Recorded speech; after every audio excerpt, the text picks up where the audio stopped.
Araw-araw na lang ganito. Gigising na alas 5, pilit binubuksan ang mga mata.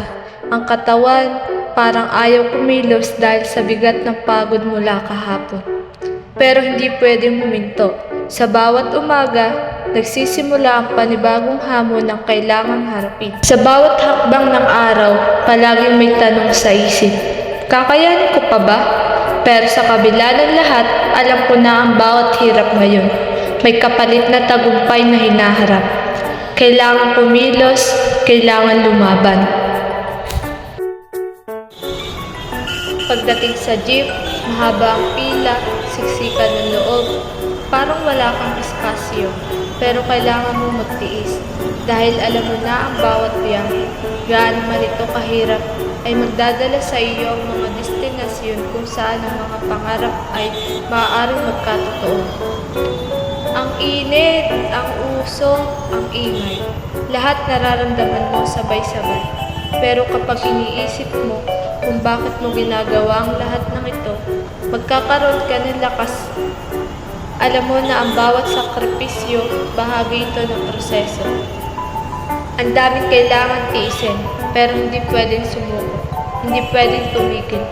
Dahil kung hihinto ako, paano ko mararating ang mga pangarap ko? Sabi nga nila, ang tagumpay ay pinaghihirapan. At bawat hakbang na ginagawa ko ngayon, kahit gaano kahirap, alam kong magdadala sa akin sa kinabukasan, pinapangarap ko.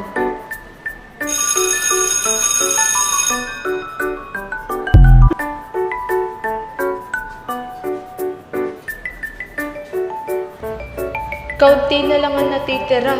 Pamasahe pa pauwi. Kailangan ko na magtipid. Hindi pwede puro wants, puro milk tea. Pero hindi yan ang kailangan ko ngayon. Pamasahe papasok at pauwi. Pagkain, mga gamit sa eskwela.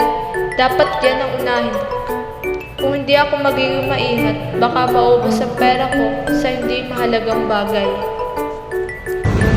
Pamasahe pa lang, ang dami ng kinakain sa baon ko.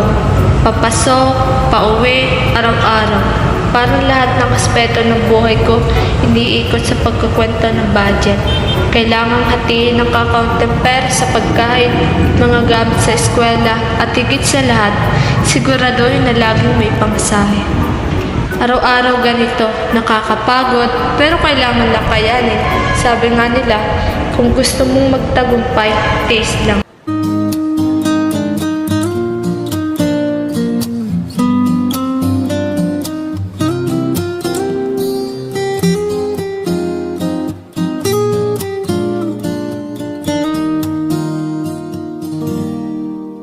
Si Lander, nandito siya.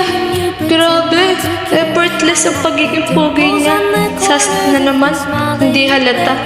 Ano ba to, Lady Anne? Relax lang, huwag masyadong obvious. Cause I'm falling deeper, baby, be prepared. I like your shirt, I like your crush na crush kita.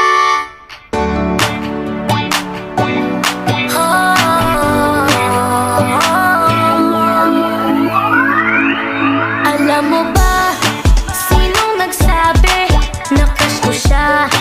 Di ko sinabi, alam ba niya ang aking feelings? Alam ko na sa akin siya'y may pagtingin. Paano naman? Uy, ikaw ba yung model ng seminar last week? Naalala kita kasi sobrang active mo mag-volunteer. Oo, nakakakaba nga. Pero ang dami natutunan sa lesson plan making. Sabi nga nila, sobrang magiging helpful kapag nag-second year tayo. Doon kasi tayo na mismo magawa ng sarili nating lesson plan. Oo, excited na nga akong magamit yung mga natutunan ko. Ang dami kong ideas na gustong subukan.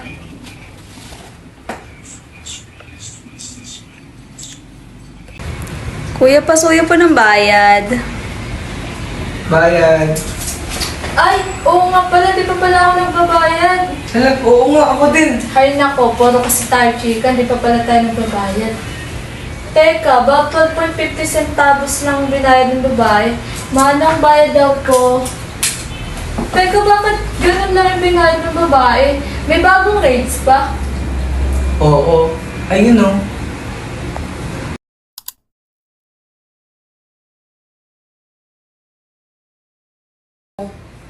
Alam mo ba na may bagong guidelines ang LTFRB patungkol sa pamasahe? Tignan mo to.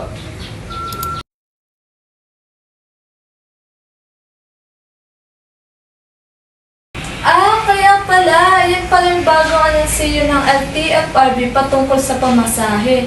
Teka nga, magkano ba ang babayaran ko mula sa bahay hanggang sa aming paralan na may layo 10 kilometro? Taong kasalukuyan, ang sistema ng pamasahe sa modernisadong mga jeepney sa Pilipinas ay mayroong tiyak na pattern o pamantayan.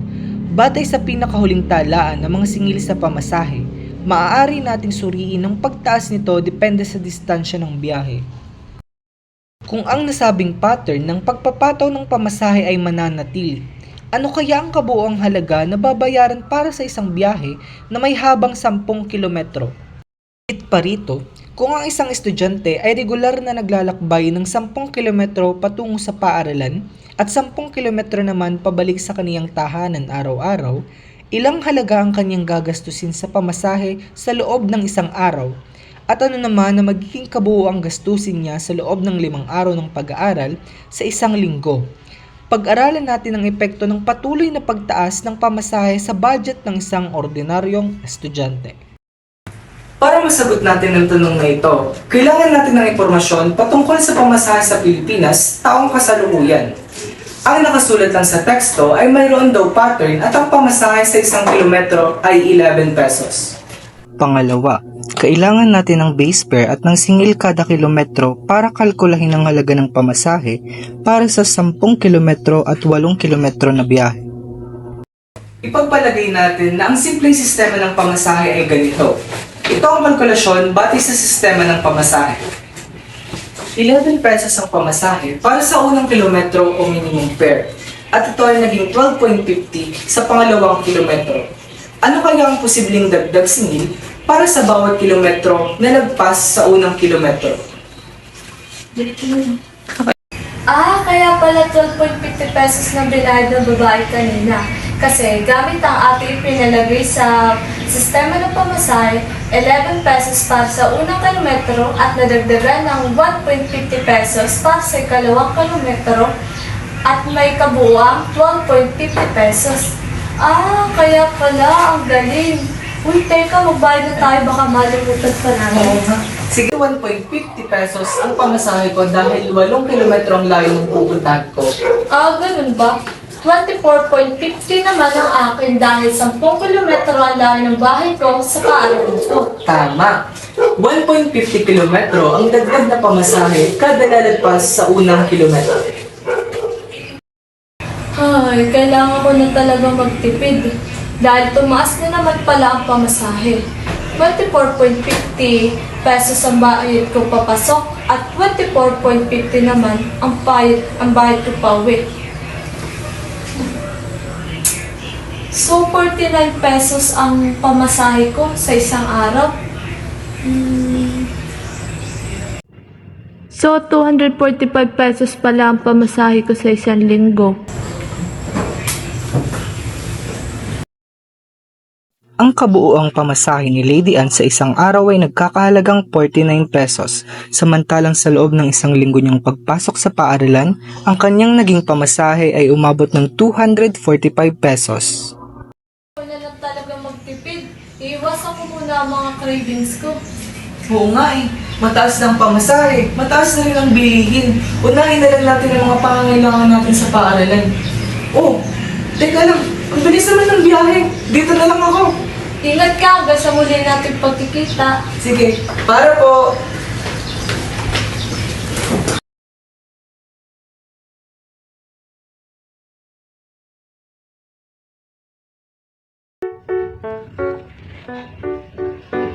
Ang pagtaas ng presyo ng pamasahe tulad ng patuloy na pag-akit ng presyo ng mga bilihin ay isa lamang sa mga hamon na ating kinahaharap araw-araw.